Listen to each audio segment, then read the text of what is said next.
വെള്ളിയാഴ്ച എൻ്റെ ശാഖയിൽ സംഘടനയുടെ തെരഞ്ഞെടുപ്പായിരുന്നു. വൈകിട്ട് 4:45 ആരംഭിച്ച മഴ പാതിരാത്രി പിന്നിട്ടിട്ടും ശമിച്ചിരുന്നില്ല. ശക്തമായ മഴ.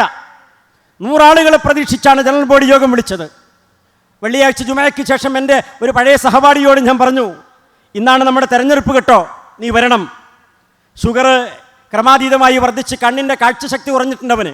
അപ്പോൾ അവൻ എന്നോട് പറഞ്ഞു, രാത്രിയായാൽ ജലീലെ എനിക്ക് കണ്ണ് കാണില്ല, ആരെങ്കിലുമൊക്കെ സഹായത്തിനുണ്ടാവണം. ഞാൻ ചിരിച്ചുകൊണ്ട് പറഞ്ഞു, ഷുക്കൂറെ, ഒരു 10,000 രൂപ കമ്മീഷൻ കിട്ടാനുള്ളൊരു കച്ചവടം മണ്ണാർക്കാട് 7 മണിക്ക് ഞാൻ അറേഞ്ച് ചെയ്താൽ നീ പോരുമോ? അല്ല, അവൻ ചിരിച്ചു എന്നോട്. കാരണം സ്ഥലക്കച്ചവടത്തിൽ ഇങ്ങനെ ഇടനിലക്കാരനായി നിന്ന് കമ്മീഷൻ വാങ്ങുന്നതാണ് അദ്ദേഹത്തിൻ്റെ ഉപജീവന മാർഗം. ചിരിച്ചുകൊണ്ട് പറഞ്ഞു, ഞാൻ ഓട്ടോറിക്ഷ ഏർപ്പെടുത്തിയിട്ട് വരാം.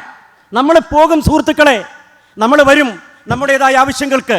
എൻ്റെ മകന്, എൻ്റെ മകൾക്ക്, എൻ്റെ പ്രിയതമയ്ക്ക്, എൻ്റെ ഉമ്മക്കോ, എൻ്റെ കുടുംബത്തിലെ ഞാൻ ഏറ്റവും പ്രിയപ്പെട്ട ഒരാൾക്ക് ഒരു അസുഖം വന്നാൽ അവരുടെ ചികിത്സയ്ക്ക് വേണ്ടിയുള്ള പണം നമ്മൾ എങ്ങനെ ഉണ്ടാക്കും? എവിടെയും നമുക്കൊരു തടസ്സമില്ല.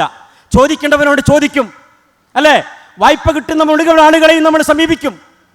അവിടെ നമുക്ക് വേറെ പലതിനും ഉള്ളതുപോലുള്ള തടസ്സവാദങ്ങളില്ല.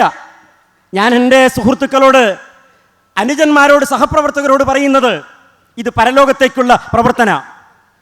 ഒരാളുടെ മുമ്പിൽ നമ്മൾ പോയി ഒരു കാര്യം ആവശ്യപ്പെട്ടിട്ട് അതിൻ്റെ പേരിൽ നമ്മൾ അപഹാസ്യരായിട്ടുണ്ടെങ്കിൽ ആ പ്രയാസപ്പെട്ടതിനും ഒരു പ്രതിഫലമുണ്ട്.